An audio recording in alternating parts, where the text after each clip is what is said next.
ఇంట్లో కూర్చుని ఇంగ్లీష్ నేర్చుకోవాలనుకుంటున్నారా? అయితే వెంటనే మా స్పోకెన్ ఇంగ్లీష్ క్లాసెస్‌కి కాల్ చేయండి. Hello Ram sir. Hi Nagaraju. చాలామందికి ఈజీగా దొరికేది నాకు విపరీతంగా కష్టపడితే తప్ప దొరకట్లేదు.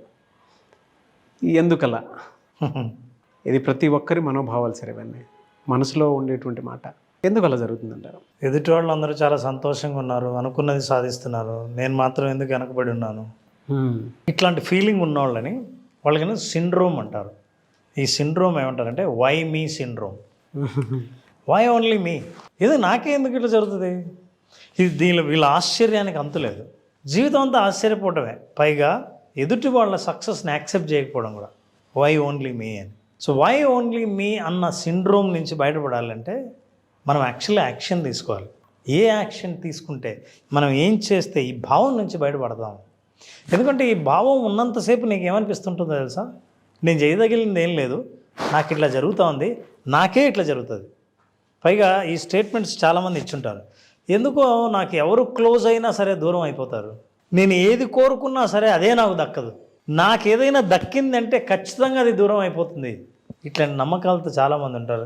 వాళ్ళందరికీ ఉన్నది వై ఓన్లీ మీ సిండ్రోమ్ అంటాం. And your life is a reflection of how you think. నీకు ఎదురయ్యే ప్రతి అనుభవాలు ఎక్కడి నుంచో వచ్చినవి కాదు, నీ ఆలోచనల నుంచి వచ్చినవే, నువ్వు ఆలోచించినవే. అదేంటండి, వేరే మనిషి నా జీవితంలోకి వచ్చి వెళ్ళిపోతుంటే అది నేను ఆలోచన చేశానంటారా? నేను ఎట్లా ఆలోచిస్తాను? నేను ఇట్లాంటి నెగిటివ్గా ఆలోచిస్తే మరి నాకు పాజిటివ్ జరగలేదని నేను ఎందుకు కంప్లైంట్ చేస్తాను అని చాలామంది మాట్లాడతారు. కానీ what they need to understand is that your external world is a mirror.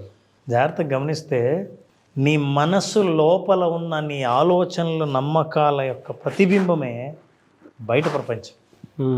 అంటే ప్రతిసారి బయట ప్రపంచం మీకు ఏం చెప్తుందంటే, మీరు ఏం నమ్ముతారో ప్రతిసారి దాన్ని ప్రూవ్ చేస్తూ ఉంటుంది.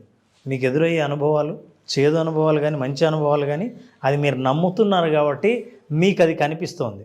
ఉదాహరణకి ఈ ప్రపంచం అంత పెద్ద 3D వరల్డ్ అనుకుందాం. 3Dలో నువ్వు చూసే దృశ్యం ఏంటంటే ఎక్కడిదో కాదు, ఇక్కడి నుంచి వచ్చిన దాన్ని ప్రొజెక్ట్ చేస్తే చూస్తున్నదే ప్రపంచం నువ్వు చుట్టూ చూస్తున్నావు. సో ఇది ఈ దృశ్యం ఎక్కడి నుంచి వచ్చింది? లోపల నుంచి వచ్చింది, మనకు తెలియదు అది. సో లోపల పిక్చర్ మారితే ప్రొజెక్షన్ మారిపోతుంది. ప్రొజెక్షన్ మారాలంటే లోపల పిక్చర్ మారాలి. పిక్చర్ మారాలి అని అంటే నీ నమ్మకాలు మారాలి. ఏం నమ్మకాలు మారాలి? Life is showing you back your deepest core beliefs. నీకు లోపల సబ్కాన్షియస్లో ఉన్న కోర్ బిలీఫ్స్ని అది ప్రొజెక్ట్ చేస్తూ ఉంది. ఎట్లా ప్రొజెక్ట్ చేస్తుంది? నా లోపల బిలీఫ్స్ని ఎట్లా కనపడుతున్నాయి? ఉదాహరణకి ఒక కేసు తీసుకుందాం. For example, A person who is a unsecured person. వాడికి మనిషి తనకు కూడా ఇన్సెక్యూరిటీ ఈజ్ వెరీ స్ట్రాంగ్, అంటే అభద్రతా భావం ఉంటుంది అనుకుందాం. తన గురించే మనిషి అట్లా కూర్చొని ఉంటాడు. Insecure people they attract the same conditions. ఎట్లా అంటే బయటకు వెళ్ళినప్పుడు తన అభద్రత ఫీల్ అవుతుంటాడు కదా, ఎవరి పట్ల ఏ కండిషన్స్ పట్ల అభద్రత ఫీల్ అవుతున్నాడో అతనికి అవే పరిస్థితులు ఎదురవుతుంటాయి. యాక్చువల్గా అది ఎదురవ్వాల, ఇతని మైండ్ జరిగే ప్రతి సంఘటనలో తనకు లోపల ఉన్న అభద్రతని చూసేటట్టు చేస్తున్నాయి. అవును. అంటే ఎవరు చూసినా అరే వీడి వల్ల డేంజర్ ఏమో, వీడు అందుకే వచ్చాడేమో, వీడిని డీల్ చేయాల్సిన అవసరం ఉంది. నీ భయమే ప్రతి మనిషిని చూసే పద్ధతి కూడా మారిపోతుంది. చూసే పద్ధతి ఎప్పుడు మారిందో మాట్లాడే పద్ధతి మారుతుంది. మాట్లాడే పద్ధతి ఎప్పుడు మారుతుందో ఫలితాలు మారిపోయాయో నీ జీవితం మారిందని. సో నీ లైఫ్ నువ్వు అనుకున్నట్టుగా ఉండకపోవడానికి కారణం నువ్వే అనే విషయం తెలుసుకోవాలి. ఇది ఓన్లీ రిఫ్లెక్షన్.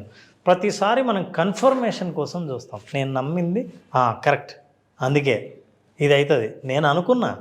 ఇట్లాంటివన్నీ confirmations. Look at this. What I say is that when you pray for strength, చూడండి ఎట్లా జరుగుతుంది. దేవుణ్ణి నువ్వు ప్రార్థన చేస్తే నాకు బలాన్ని అని అంటే బలం ఇస్తాడు. ఎట్లా ఇస్తాడో తెలుసా? నువ్వు చూడాల్సింది, యూ విల్ రిసీవ్ డిఫికల్టీస్. కష్టాలను నువ్వు కోరుకోలేదు, కానీ నీ కష్టాలు వస్తున్నాయి. నువ్వు అడిగింది ఏంటి? బలం. అసలు బలం ఎలా పెరుగుతుందంటే కష్టాలను ఎదుర్కోవడం అలవాటు చేసుకుంటే నీ మానసిక బలం పెరుగుతుంది. నాకు కండలు కావాలి నారాజు, కండలు ఎవరు అమ్మరు, ఎవరు ఇవ్వరు. ఊరికే కండలు పెరగడానికి ట్యాబ్లెట్లు లేవు. జిమ్కి వెళ్ళాలి. జిమ్లో ఏం చేయాలి? నువ్వు కష్టపడాలి. అంటే కండలు కావాలి, మంచి ఫిజిక్ కావాలంటే నువ్వు చేయాల్సింది ఏంటంటే కష్టపడాలి అని. సో నీకు స్ట్రెంగ్త్ కావాలి అని అంటే కష్టాలను ఎదుర్కోవాలి. అట్లాగే చాలామంది వాళ్ళు అడిగేది ఒకటి, వాళ్ళకి వచ్చేది ఒకటి, అందుకే ఆశ్చర్యపోతారు. For example, pray for wisdom. నాకు బాగా తెలివి కావాలి, తెలివితేటలతో నేను డబ్బు సంపాదించాలి, ఎక్కువ తెలివితేటలు కావాలి. తెలివితేటలు కావాలి అనుకున్నప్పుడు నువ్వు రిసీవ్ చేసుకునేది ఏంటో తెలుసా? You will face problem to solve. సమస్యల్ని మీరు సాల్వ్ చేయండి, తెలివి పెరుగుతుంది. ఇట్లాంటి సమస్యలు 4-5 చూస్తే ఓహో సమస్యలు ఇలా ఉంటాయా, ఇలా సాల్వ్ చేయాలా అని నీ తెలివి పెరుగుతుంది. సో తెలివితేటలు పెంచుకోవడానికి వచ్చే సమస్యలు నాకే ఇట్లా జరుగుతుంది కాదు, సమస్య వచ్చిందే నీ తెలివి పెంచడం కోసమని నమ్మాలి. Look at this, when you want love, ప్రేమ కావాలి, మంచి రిలేషన్షిప్ కావాలి, జీవితంలో నన్ను నమ్మేవాళ్ళు, నన్ను పట్టించుకునేవాళ్ళు, నేను చెబితే వినేవాళ్ళు ఎవరు లేరు అని అనుకుంటాం. అప్పుడు you meet needy people for help.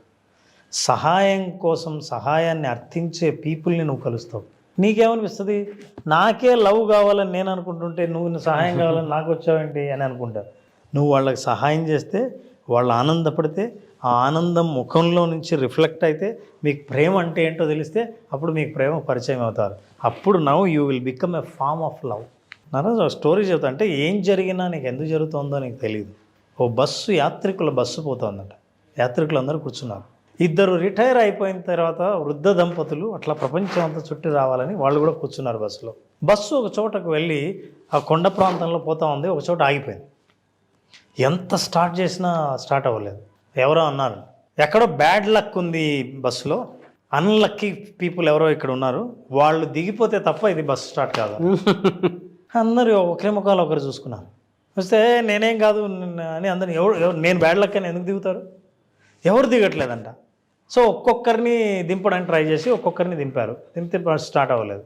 ఈ వృద్ధ దంపతుల్ని దింపుతూనే బస్సు స్టార్ట్ అయింది. బస్సు వెళ్ళిపోయింది. వాళ్ళిద్దరు ఆగారు. బస్సు ముందరికి పోయింది. వెళ్తూనే కొంచెం దూరం పోతానే ఆ కొండల్లోంచి పెద్ద బండరాయి దొర్లుకుంటూ వచ్చి ఆ బస్సు మీద పడి అందరూ చచ్చిపోయారు. ఇప్పుడు ఎవరు దురదృష్టవంతులు? ఇంకా దీని తర్వాత ఉంది, భర్త అన్నాడంట, మనం ఆ బస్సులో ఉండాల్సింది. అదేంటండి అట్లా అంటారు? యాక్సిడెంట్ అయింది కదా, మనం ఆ బస్సులో ఉండాల్సింది అంటారు. ఏంటంటే మనం బస్సులో ఉంటే స్టార్ట్ అయ్యేది కాదు కదా, ముందుకు వెళ్ళేవాళ్ళు కాదు కదా, అందరూ బతికిండేవాళ్ళు కదా. అందుకే నీ జీవితంలో జరిగే సంఘటనలు ఎందుకు జరుగుతాయి, జరిగిన వాటికి ఒక మీనింగ్ ఉందని నువ్వు నమ్మితే, నువ్వు ఫేస్ చేసే ప్రతి సంఘటన వెనక ఒక అర్థం ఉంది, అది నువ్వు కోరుకున్నది నీకు దక్కడానికి ఇది జరిగిందని నువ్వు నమ్మితే అన్నీ సాధించడం మొదలు పెడతాయి. అందుకే అప్సెట్ అవ్వకుండా believe in this nature, believe in your life, believe in your self. So వాళ్ళని చూసినప్పుడు ఎంత అద్భుతంగా జీవితాన్ని మెసేజ్ ఇచ్చారు అనిపిస్తుంది. అందుకే what I'm saying is that accept everything. మీ దారిలో మీ మార్గంలో వచ్చే ప్రతి దాన్ని ఎప్పుడైతే యాక్సెప్ట్ చేయడం మొదలు పెడతావో everything becomes your own assets. So for every one I have one suggestion, practice this and you will become very happy. What do you practice? Visualise.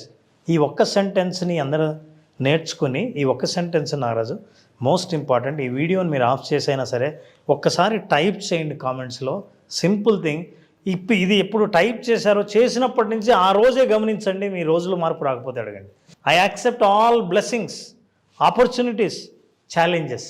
నాకున్నవన్నిటిని నేను ఒప్పుకుంటాను. I accept not only that, opportunities, అవకాశాలు, challenges, కష్టాలు అన్నిటినీ coming on my way, నా మార్గంలో వచ్చే ఎదుర్కొనే అన్నిటిని నేను ఎదుర్కోవడానికి సిద్ధంగా ఉన్నాను. And I believe they are all for my highest good. అన్నీ నా మంచి కోసమే జరుగుతున్నాయని బలంగా నమ్ముతున్నాను. ఏది జరిగినా చూడ్డానికి మంచిది కాకపోయినా సరే అది నా మంచికే జరుగుతుందని బలంగా నమ్ముతున్నాను అనేది అఫర్మేషన్. ఈ అఫర్మేషన్ చేయండి every day with visualisation. Wonders will happen in your life. Great message అండి. బిలీఫ్ సిస్టమ్ కూడా కొన్నిసార్లు ఎస్ నెగిటివ్లో పాజిటివ్ని ఎలా వెతుక్కోవాలి, పాజిటివ్లో నెగిటివ్ వైపు ఎలా వెళ్ళాలి అనేటువంటి దానికి ఈ వీడియోలో చాలా ఆన్సర్స్ దొరుకుతాయి. ఆ ముసలాయన అంత పాజిటివ్గా మాట్లాడాడు కాబట్టి ఆ మనిషి చావు నుంచి తప్పించుకున్నాడు. అంతే కదా. Really great sir. Anyway sir, thank you అండి. Thank you so much Ram sir. Thank you Narayana.